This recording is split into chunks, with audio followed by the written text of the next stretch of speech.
aparato reproductor femenino. Dentro de... ¿Me hace el pedicure? Dentro de reproductor femenino es necesario tener en cuenta la parte de la glándula mamaria. Entonces vamos a hablar sobre glándula mamaria primero. A nivel de la glándula mamaria, dos patologías muy frecuentes que se presentan son las lesiones inflamatorias, o sea, los procesos de mastitis y el cáncer, obviamente. En cuanto a las lesiones inflamatorias, es decir, la mastitis, es un proceso o es una patología que se presenta relativamente con frecuencia. Hay dos tipos de mastitis. Tenemos la mastitis aguda, la mastitis crónica. La que más frecuentemente se presenta, la mastitis aguda. ¿Cuál es la diferencia entre aguda y crónica?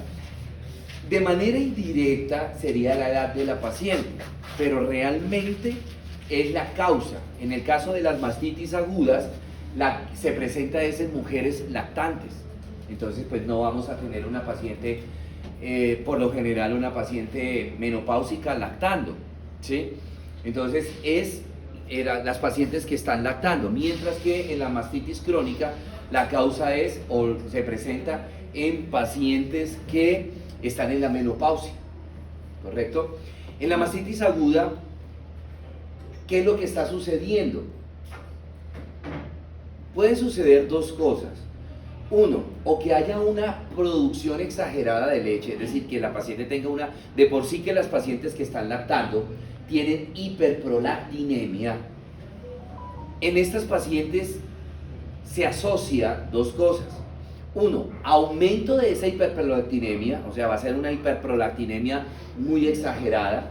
Y dos, que los conductos galactóforos son pequeños, o los acinos mamarios son muy pequeños. Entonces no dan cabida. Recordemos que morfológicamente la glándula mamaria inicia con los acinos mamarios que están bien en la parte profunda de la mama, y de esos acinos mamarios salen los conductos galactóforos, ¿sí? Entonces, lo que está sucediendo en estas pacientes de repente es, a esa hiperprolactinemia mayor que tienen, de pronto hay un número reducido de acinos mamarios. Recordemos que los acinos mamarios es donde se deposita la leche, o hay una disminución, en cuanto a la cantidad de conductos galactóforos, ¿sí? Entonces eso hace que no haya suficiente espacio donde almacenar la leche, uno. Dos, los conductos no tienen el suficiente calibre para permitir la evacuación de esa leche. Y entonces, ¿qué sucede? Que esa leche se va a represar, que esa leche se va a almacenar en los acinos, y entonces los acinos tienen leche represada más la leche que se está produciendo normalmente. Entonces los acinos se empiezan a inflamar. Por ahí comienza el problema. Se inflaman los acinos, pero este proceso inflamatorio se disemina, por así decirlo. Entonces, una vez que se inflaman los acinos, sigue la inflamación de los conductos galactóforos. El conducto normalmente, voy a poner un ejemplo, es así, de diámetro. En estas pacientes está así, y se inflama, está así. ¿Qué trae esto como consecuencia? Que pues peor no va a haber el espacio para evacuar toda la leche. Entonces se sigue como represando más esa leche en los acinos, aumentando el proceso inflamatorio. Esa inflamación de los conductos galactóforos, ¿cierto? Pues hombre, se va a diseminar a lo largo de todo el conducto galactóforo. Recordemos que los pezones en la mujer no son más, y en los hombres también, simplemente que los conductos galactóforos nosotros los tenemos atrofiados, ¿cierto? En la mujer, hola, buenos días, profe Sandra. Yo ya venía, les había recomendado, les había recordado que estamos en visita al Ministerio de Educación, y así me estuvieran, por favor, identidad institucional. Ustedes no tienen por qué estar con no corresponde. Igual tienes que quitarte porque tienes capota amarilla. Pero la camiseta, Dime. la camiseta, no la publicidad. Es camiseta no. Bueno, porque ustedes saben que pueden traer debajo del uniforme, pero tiene que ser un buzo negro o azul oscuro. ¿Listo? Entonces, por favor, les recomiendo. Hoy más que nunca. Profe, Estos no lleguen tres a sus clases. estos 3 días más que nunca. Sí, por favor, ¿sí? Gracias. Profe, te recomiendo. ¿Qué? Hoy y estos días, estudiante que esté con el uniforme como no corresponde, toca que lo retire. Gracias. Menos mal, solo tengo esta clase. Bueno, muy bien. Entonces, ¿en qué iba? Que los hombres tienen los conductos acá. Así, nosotros tenemos el pezón. ¿Qué es el pezón? ¿O quién forma el pezón? Pues los conductos galactóferos que se reúnen, ¿sí? Más o menos en un número de 6 a 8 conductos galactóferos se reúnen y forman el pezón. Simplemente que nosotros tenemos atrofiado lo que es la parte de los acinos mamarios, la parte de los conductos galactóferos, ¿sí? Otra pregunta, entonces cuando hacen los implantes mamarios generalmente entran y cortan ¿En la mujer? el pezón, sí, entonces ahí no se atrofian, o sea, No, pueden ser no, porque los implantes mamarios lo hacen es por debajo, a nivel debajo de la mama. Ahora, ¿Y cuando lo hacen por la aureola? Cuando lo hacen por la aureola, pero no lo hacen es por la parte subdérmica. No tocan, van separando, se va separando el tejido mamario de la piel y por ahí se entra para colocar el implante. ¿Sí? Pero no atrofia. No atrofia, porque lo hacen no por el pezón, sino por la areola. ¿Sí? Muy bien. Entonces todo ese proceso, todo eso se inflama. Obviamente llega un momento en que la inflamación va a tomar el pezón y va a tomar la areola. Y aparece la primera complicación, se podría decir, que es una hiperkeratosis a nivel de la piel del pezón y de la areola. Y esa hiperkeratosis recibe el nombre de eczema mamario. Ustedes han visto cuando a uno se le resecan los labios, ¿sí? Ese es el eczema, pero a nivel de la mama, ¿sí? A nivel del pezón. Se empieza a cuartear la piel, en este caso lo tenemos en el pezón, y llega un momento cuando esas personas que se les resecan los labios, que se rompe y sangran. Entonces también se puede presentar el sangrado. Esa ruptura de esa hiperkeratosis me deja una puerta abierta. ¿Para qué? Nosotros en nuestra piel tenemos una flora bacteriana normal que se llama el Staphylococcus epidermidis. Ella es normal que la tengamos nosotros en nuestra piel, pero si ese Staphylococcus epidermidis entra, o el Staphylococcus aureus entra por esa puerta de entrada, ya deja de ser normal y se convierten en patológicos y entonces van a sobreinfectar la leche. Y entonces aparece otra complicación que son los abscesos mamarios, ¿sí? Que es cuando esa leche se sobreinfecta y se va convirtiendo en pus, ¿sí? Obviamente en esa medida pues se va presentando eritema a nivel de la piel, de la región mamaria, rubor, calor, edema, hipersensibilidad, duele demasiado a esas pacientes hipersensibilidad, ¿sí?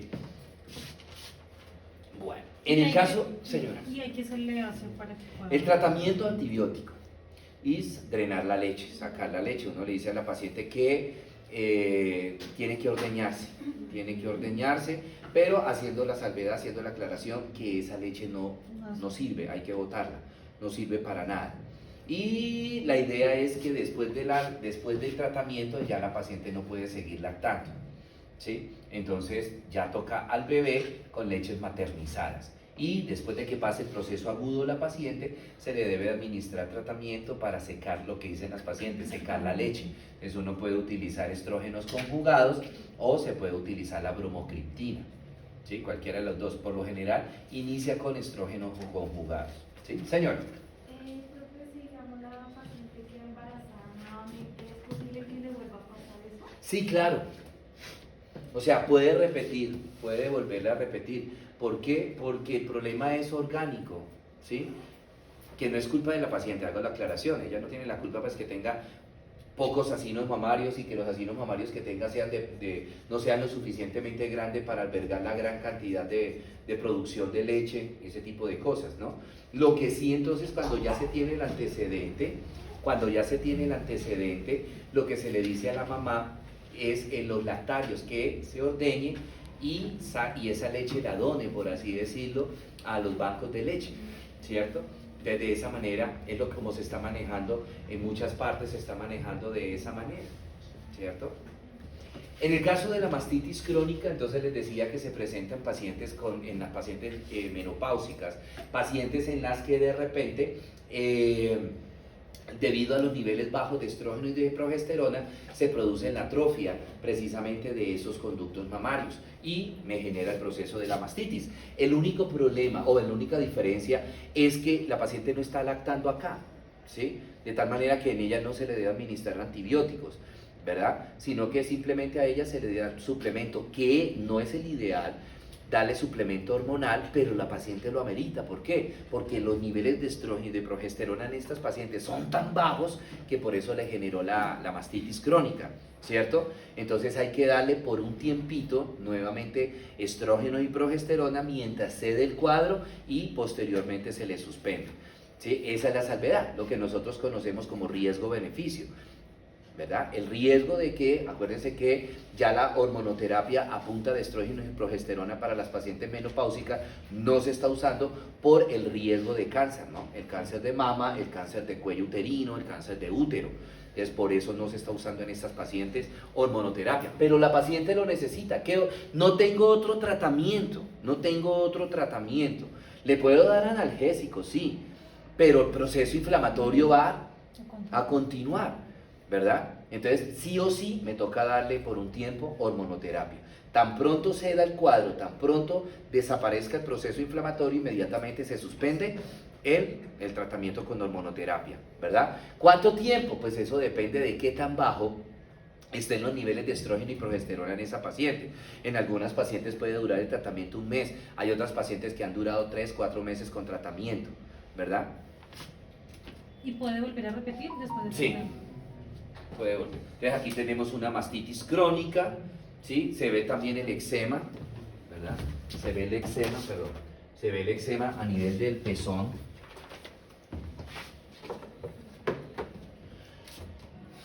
Bueno, muy bien. Preguntas sobre mastitis. Sí, ¿para qué se es?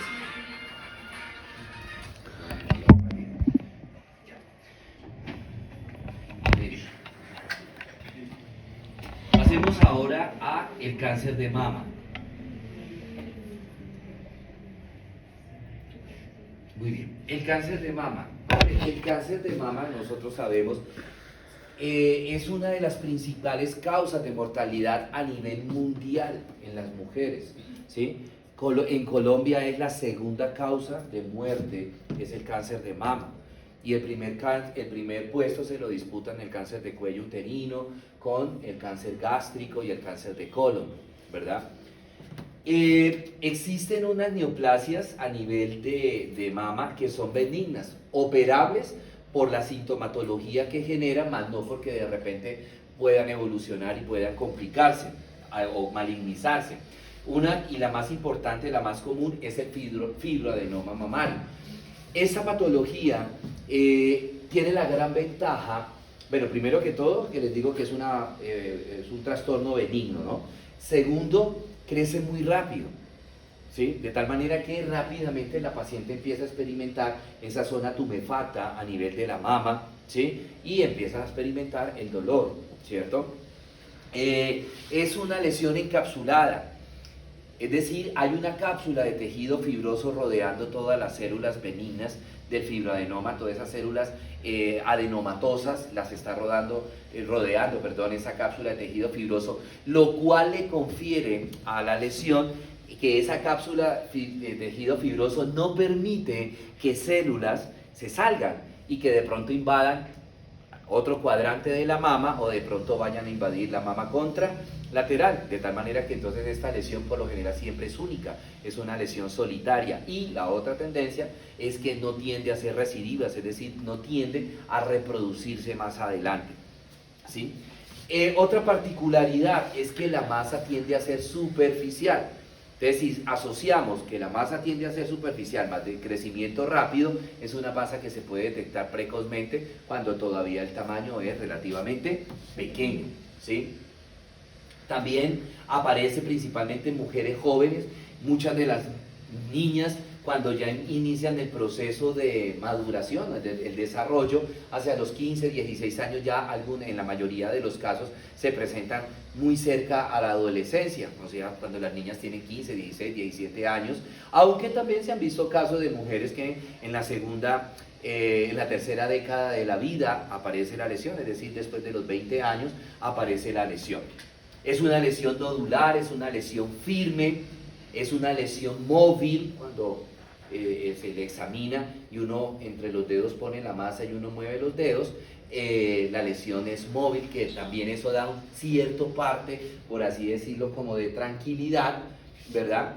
De que no es una lesión cancerosa, ¿cierto? Mire la masa, eso blanco que ustedes ven es la cápsula de tejido fibroso, que esa cápsula de tejido fibroso es la que les decía yo, como que retiene las células y evita que las células se salgan, se dispersen y que esas células migren a través de linfáticos o a través del tejido adiposo, migren hacia otros cuadrantes de la misma mama o hacia cuadrantes de la mama contralateral. Por esa cápsula, gracias a esa cápsula, es que les decía que la masa tiende a ser única, ¿sí? Una sola lesión. A diferencia, por ejemplo, del quiste, ¿no? De la enfermedad fibroquística. Acá tenemos la mamografía, donde observamos la masa y todo esto que ustedes ven es el proceso inflamatorio a nivel de los conductos galactóforos y el tejido inflamatorio a nivel del tejido adiposo. El tratamiento, como es una lesión benigna, el tratamiento es conservador, es decir, se hace solamente la extirpación de la mama. ¿Sí? De la mama, no de la masa. Se hace la extirpación de la masa. ¿Por qué? Porque es una lesión benigna, porque es una lesión que tiende a ser única y que no tiene la tendencia a reproducirse, por así decirlo, ¿sí? Entonces, por eso el tratamiento es conservador. Acá tenemos otra lesión pequeña hacia la periferia, ¿cierto? Muy bien. Ahora sí pasemos al caso. Señora. ¿Se le hace biopsia o de una vez se retira? Recesión biopsia. Recesión biopsia. ¿Y de todas maneras también genera material purulento? No, porque es una masa sólida. Es masa sólida. Bueno, muy bien. El carcinoma mamario, como les decía hace un ratico, esta patología, entonces, en Colombia es la segunda causa de muerte más frecuente en las mujeres. En Colombia se disputa el primer puesto, en el caso de mujeres se lo disputa cáncer de cuello uterino, cáncer de estómago, cáncer de colon, ¿cierto? Existen unos factores de riesgo para el carcinoma. Primero, la raza caucásica o judía. Desafortunadamente para ustedes las mujeres que nacieron, no que viven, sino que nacieron en el continente americano, ya tienen un factor de riesgo, y es que en sus genes viene un oncogen que se llama el BRCA1, ¿sí? Ese oncogen lo tienen todas las mujeres del continente americano, ¿sí? Porque nosotros somos de raza caucásica, entonces esa raza viene con ese oncogen, ¿verdad? No se puede hacer nada ante esa situación. Bueno, sí se puede hacer, la parte de la disgenesia, precisamente en la disgenesia lo que se busca es eso, ¿no? Quitar esos oncogenes. Muy bien, los antecedentes familiares de cáncer mamario, recuerden que se hereda la enfermedad, se hereda el factor de riesgo, más no es la enfermedad. Les pido disculpas que estoy enredado, pero no estoy acá en este momento, o estoy acá y estoy en el tercer piso, ¿sí? Con la visita de los padres, porque ahorita más tarde me toca a mí exponer. Menarquia temprana, que ese es un factor de riesgo que sí está preocupando mucho a la comunidad internacional. ¿Por qué? Porque desafortunadamente hoy día las niñas se están desarrollando muy precozmente. Tenemos niñas que ya a los 10 años están con su menarquia, o inclusive menos, 9 años, ¿sí? Esto, pues los ginecólogos, los oncólogos, los mastólogos hablan que es producto precisamente del proceso de desarrollo que tiene el mundo, el proceso de tecnificación, en donde, por ejemplo, el mismo ritmo de vida que estamos llevando todos, ¿sí? Que de pronto nos vemos abocados a comer muchos embutidos, muchos enlatados, todos esos químicos. Acuérdense cuando vimos esófago y estómago, veíamos que todas esas sustancias químicas de los conservantes, de los alimentos, lo que nos están llevando a eso es a cáncer. ¿Sí? Empecemos por la gastritis, que anteriormente en mi época, cuando yo era estudiante o recién me gradué, a uno le decían un paciente con gastritis, uno se imaginaba un paciente viejo, ¿sí? Ahora uno dice gastritis y uno se veía un sardino. Hasta niños todavía, niños, ¿sí? Anteriormente se decía cáncer gástrico, uno se imaginaba un paciente viejo. Ahora hoy día tenemos jóvenes, 18, 20 años con cáncer gástrico. Tenemos mujeres muy jóvenes también con cáncer de mama, con cáncer de útero. ¿Por qué? Por todos los procesos, por todos esos conservantes, esos químicos. Digamos, aquí también aplica la hormonoterapia de las pastillas anticonceptivas, ¿sí? Entonces todo eso que viene pegado al desarrollo, a la evolución del mundo, pues nos está haciendo muchas cosas buenas, ¿verdad?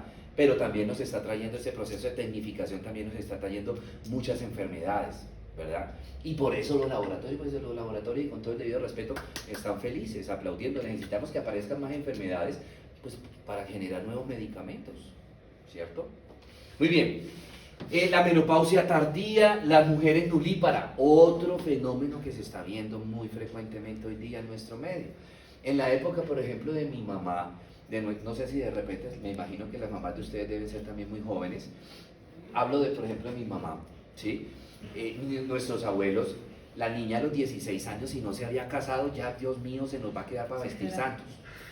¿Sí? Las casaban rapiditico y tengan sus hijos.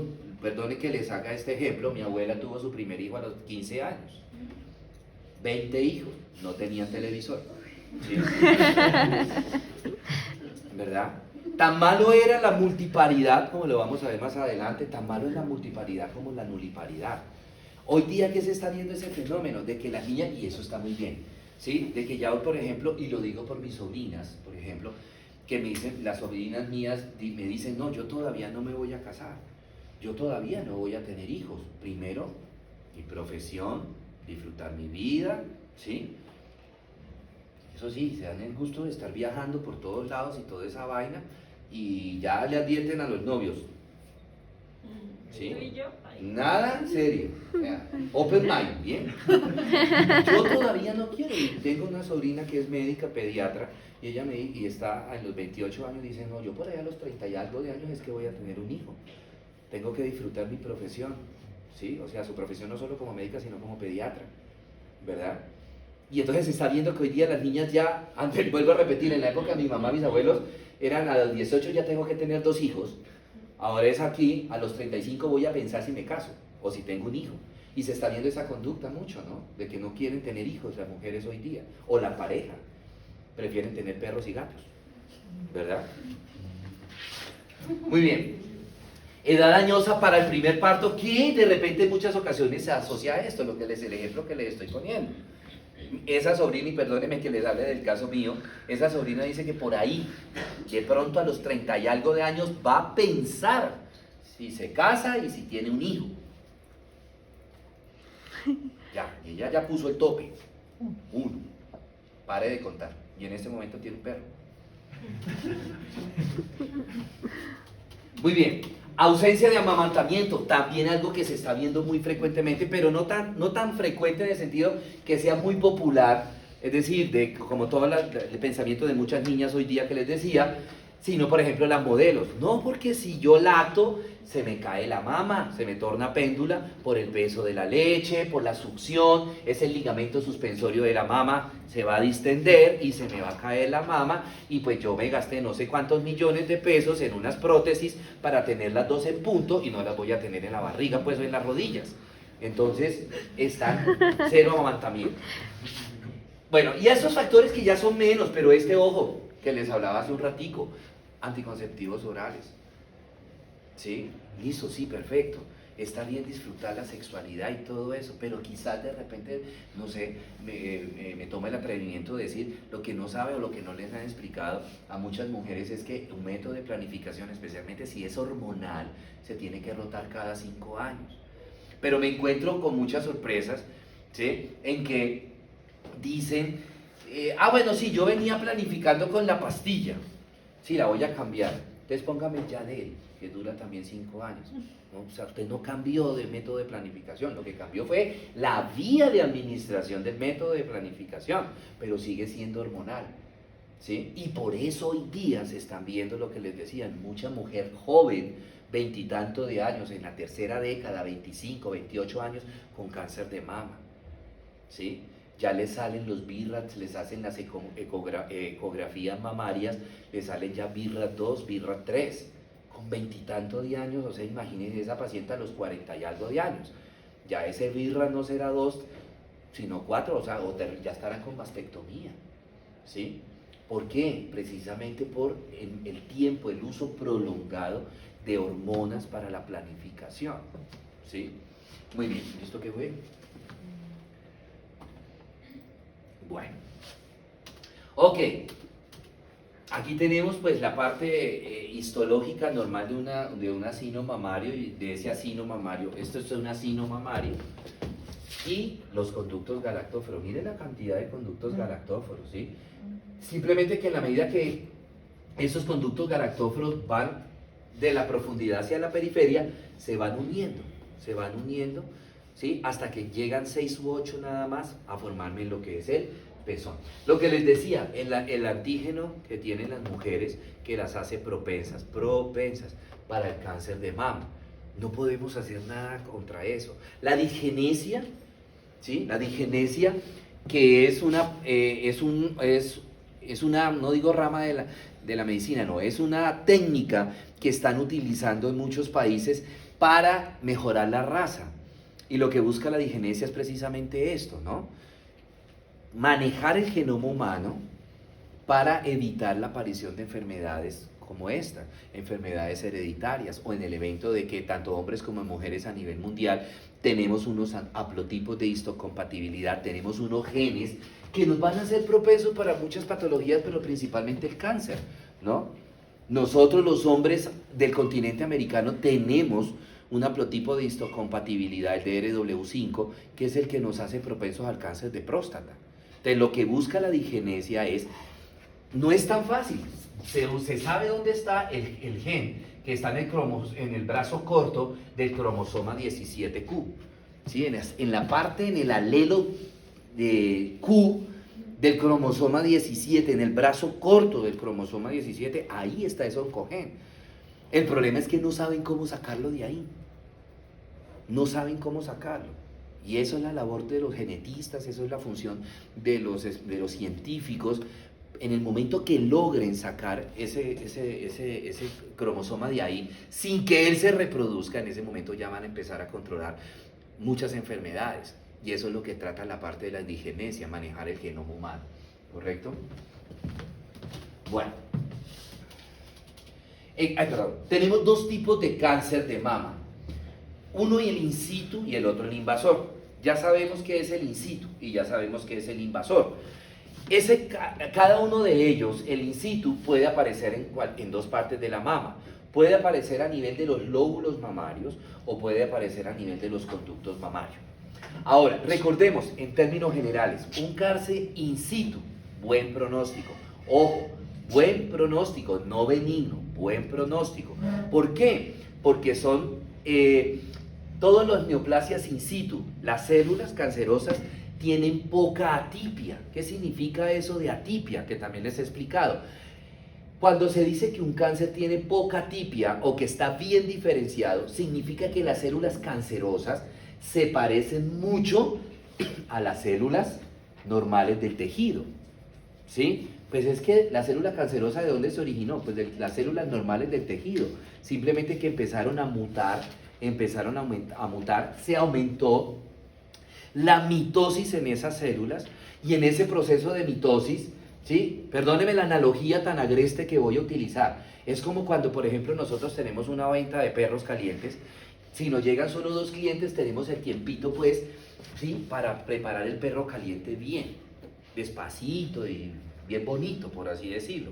Pero si nos llegan 50 personas y todos que tenemos hambre, quiero perro caliente, pues nos toca a las carreras armar ese perro caliente. Y en esa armada rápida del perro caliente, de pronto no le echo suficiente cantidad de papitas, o de pronto no le echo papitas, no le echo tal salsa. Eso es lo que pasa cuando una célula cancerosa comienza a mutar.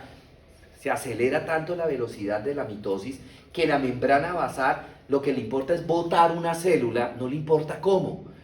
Y entonces en muchas ocasiones, en mitad de la mitosis, la membrana basal bota esa célula. Y entonces cuando sale esa célula, sale de pronto con ausencia de algunos organelos intracitoplasmáticos. ¿Sí? Entonces, por decir un ejemplo, esa célula cancerosa de pronto no tiene la suficiente cantidad de ribosomas, o de repente no tiene la suficiente cantidad de mitocondrias.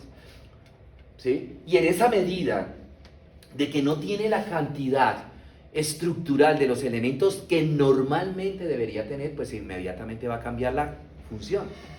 ¿Sí? Porque esa célula cancerosa se tiene que adaptar a trabajar con lo que tiene dentro del citoplasma o dentro de su núcleo. Entonces, si tengo poquitos mitocondrias, pues trabaje con poquitas mitocondrias. Y ahí es donde empieza la parte ya de la mutación neoplásica de una célula a cáncer, ¿cierto? Eso es lo que sucede.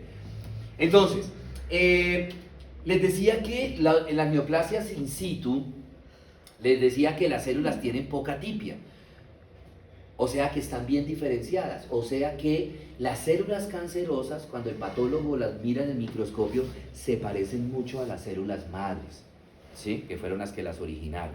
Uno, esas células, por tener ese gran grado de diferenciación, es decir, de tener poca tipia, esas células en la mitosis no es tan acelerada, de tal manera que esas células son de crecimiento lento, infiltran poco, ese cáncer es poco invasivo, mide poquito, ¿sí?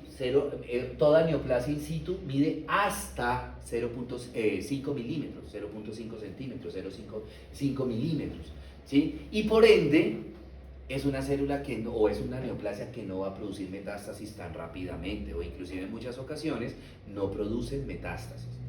¿Dónde puede aparecer ese carcinoma in situ? Les decía que puede aparecer a nivel lobular, o a nivel de los conductos, a nivel ductal.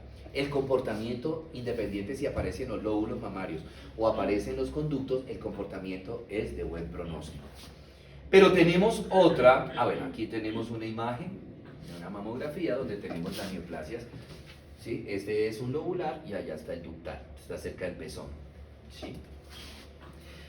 Pero tenemos lo contrario, porque los factores de riesgo en esa persona son muy altos, entonces esas células se le acelera mucho la mitosis, ¿verdad? Entonces las células neoplásicas no se van a parecer mucho a las células madre, o sea que tanto estructural como funcionalmente son muy diferentes las células, ¿sí?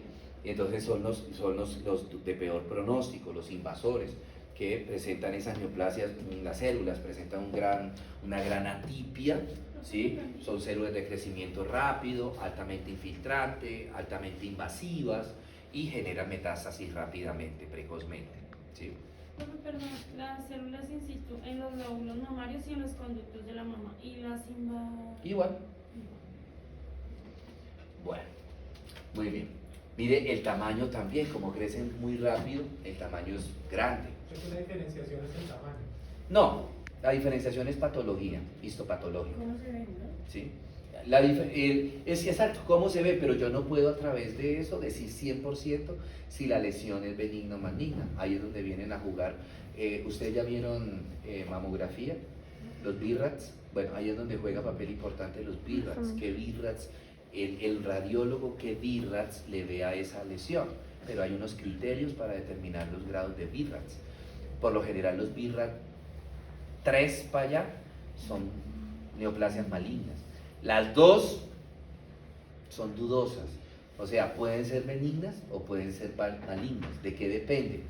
De la anterior, o sea, siempre le hacen llevar una mamografía anterior o un estudio anterior. Si en el estudio anterior no había lesión, o sea, el BIRAT salió 1 o 0, eso es benigno. Pero si ya de pronto tenía el antecedente de un BIRAT 1, ¿sí? Entonces ya como que es sospechoso, ¿verdad? Bueno, ¿cuáles son las manifestaciones clínicas? Pues lo más importante es la masa que en algunas ocasiones la masa se puede palpar, ¿sí? Hay otros cánceres de mama que infortunadamente comienzan en la parte profunda, sobre todo los lobulares comienzan en la parte profunda de la mama. Si a eso le agregamos de repente que la mujer tenga una mama grande con mucho tejido adiposo, le cuesta trabajo la palpación. Entonces, a veces para la paciente es difícil la palpación, ¿sí? Inclusive a veces para el mismo médico general es difícil la palpación. ¿Por qué? Porque pues hay abundante tejido adiposo y dependiendo la edad de la paciente también se pueden presentar algunas calcificaciones que pueden confundir la patología, ¿sí? En los estados avanzados, ahorita les muestro una imagen, las retracciones y ulceraciones, la retracción del pezón y ulceración del pezón, o sea que aparezca un eczema, ¿sí? Secreción sanguinolenta a través del pezón, o sea, a menos que la mujer esté lactando, lo único que puede salir por el pezón en esa paciente que está lactando es leche, pero si la paciente no está lactando, no puede salir nada por el pezón. Es que me sale una agüita amarilla clarita o blanquecina, transparente, eso no es normal. No estoy diciendo que sea necesariamente un cáncer, pero lo que sí les estoy diciendo es que eso no es normal. Puede haber un trastorno orgánico benigno, como puede estar demostrándome un trastorno orgánico maligno, ¿sí? Que a veces de pronto uno se encuentra con pacienticos, no, pero es que como el agüita eso era de vez en cuandito y era agüita transparente, sí, pero ahí le estaba dando ya a usted el primer campanazo de que estaba sucediéndole algo a la mama, y desafortunadamente cuando ya aparece sangre, pues ya cuánto tiempo ha transcurrido, ¿no? Bueno, ese cáncer me puede generar dos complicaciones. Uno, la enfermedad de Payet, que es el eczema del pezón, ¿cierto? Ese cuarteamiento tan impresionante. O el síndrome de inflamación mamaria, ¿sí? Que es, ya se los muestro cuál es, eso está al final, yo no sé por qué tengo anfimina al final y no la he arreglado. Se inflama tanto la piel de la mama que la piel pierde la turgencia, pierde como esa brillantez, pierde la hidratación, la lozanía, como llaman los dermatólogos, y como ustedes se dan cuenta, los poros se hacen visibles, generándome lo que se llama la piel en cáscara de naranja. Ese es el síndrome inflamatorio mamario, la piel en cáscara de naranja, que me está indicando que ya el cáncer está avanzado. Mire el eczema que está a nivel del pezón, mire que la areola y el pezón están al mismo nivel, o sea, ya hay retracción del pezón, y miren hacia las 12 de la mama, hacia las 12 en la mama, pero en la foto, no en la glándula mamaria, no se ubiquen a las 12, sino en la foto, que hay ya se ve la nodulación allá arriba, ¿cierto? Y una parte de hundimiento en la parte de abajo. La retracción. Bueno, muy bien. Y la primera era enfermedad de qué, perdóname. Payet. Bueno, la diseminación, principalmente la diseminación, inicialmente la diseminación la hace a nivel directo, o sea, por todo el tejido que está alrededor, ¿sí? Puede haber diseminación linfática, recuerden que el 75% de la linfa de la mama drena a los ganglios axilares, por eso tan importante, cuando ustedes, las niñas acá se hacen el autoexamen de mama, al finalizar la exploración a nivel de la mama tienen que explorar los ganglios axilares, porque allá sería el principal sitio donde se hace la metástasis linfática, ¿no? Y tenemos también la metástasis sanguínea, que en su orden principalmente lo va a hacer primero a hueso, luego lo va a hacer a hígado y finalmente lo va a hacer a pulmones. Se hace la clasificación TNM. Como les he dicho, esta clasificación TNM anteriormente indicaba el tratamiento quirúrgico a realizar. En este caso, hace muchos años, más o menos estoy hablando de hace unos 25 años para atrás, la clasificación TNM me decía, o le hace cuadrantectomía a la paciente o le hace mastectomía total, ¿sí? Mastectomía radical, ya no. Ahora a todas las pacientes se les hace mastectomía radical. No importa qué clasificación TNM tengan. ¿Por qué? Porque empezaron a revisar los especialistas, mastólogos, oncólogos, bueno, todos ellos empezaron a revisar. A esas pacientes que al principio le hicieron mastectomía, se dieron cuenta que después de un lapso de tiempo, 5, 8, 10 años, les aparecía nuevamente el cáncer. en la misma mama o en la mama contralateral. ¿Sí? Y pues eso empeoraba la sobrevida de la paciente. Entonces, para evitarse eso, dijeron, no, hagámosle de una vez mastectomía. ¿Para qué queremos una paciente que en 5, 8, 10 años va a tener un cáncer y lo peor de todo es que ya ese cáncer viene con metástasis? Entonces la sobrevida de la paciente se reducía al máximo, ¿sí? Entonces por eso hoy día toda paciente con una lesión neoplásica inmediatamente se le hace mastectomía radical con vaciamiento ganglionar, ¿sí? ¿Qué me indica la clasificación TNM? Pues simplemente la clasificación me indica el estadio en que se encuentra el cáncer. Ya no me sugiere tipo de cirugía, sino que me indica, ya sé que el tratamiento es la mastectomía total, radical, y fuera de eso, ya me indica que ya para los oncólogos tampoco es diciente eso, porque anteriormente, según la clasificación TNM, el oncólogo decía, ¿manejo un quimioterapéutico o manejo dos? Ya no. Ahora todos los oncólogos, primero, le meten quimio y segundo, le meten mínimo 2. Así la clasificación TNM se abaja, le meten 2 quimioterapéuticos. ¿Para qué? Para asegurarse de que no haya quedado ninguna célula neoplásica, sobre todo en la mama contralateral, ¿sí? Porque ya la otra se la quitaron. Entonces, para que no quede el vestigio de alguna célula cancerosa en la mama contralateral o en alguno de los órganos de metástasis a nivel de hueso, a nivel de hígado, a nivel de pulmón, se van con 2 quimioterapéuticos, ¿sí? Inclusive, en los estadios graves, en los estadios avanzados, estadio 3, estadio 4, además de la quimio, se van con un radio, ¿sí? Para reafirmar de que si no fue la quimio, fue la radio que mató por ahí alguna célula cancerosa loca que se haya quedado, ¿cierto? Y de esa manera pues se le va a aumentar la expectativa de vida a la paciente y la calidad de vida a la paciente, ¿sí? Aquí la radioterapia es como el final del tratamiento, ¿no? Es tratamiento coadyuvante, ¿O es más agresivo? coadyuvante, ¿sí? Para ayudar de pronto a la quimio. Pero es como ya finalizando la etapa del tratamiento. No, Puede ser al principio, puede ser al principio. Si el oncólogo ve conveniente hacer combinado quimio-radio, lo hacen inmediatamente. Lo hacen inmediatamente, ¿sí? Bueno, muy bien. Mire, perdón. Pues es este otro cáncer. Pues el cáncer, ¿no? Pues ustedes sin necesidad de uno de ser patólogo, puede decir que este cáncer está avanzado. Yo no veo tejido sano. En esa mama yo no veo tejido sano. Todo lo que ustedes ven es cáncer. Entonces no se necesita uno decir, no, es que... Bueno, el patólogo lo tiene que hacer porque para eso le pagan, ¿no? Pero ya inmediatamente el mastólogo sabe y el oncólogo sabe ya, viendo esto, el oncólogo sabe por dónde se tiene que ir, ¿cierto? Bueno, muy bien. ¿Preguntas, dudas, inquietudes? ¿Bueno? Chicos, subamos un momentico, ya uno entra, vamos a hacer la revisión.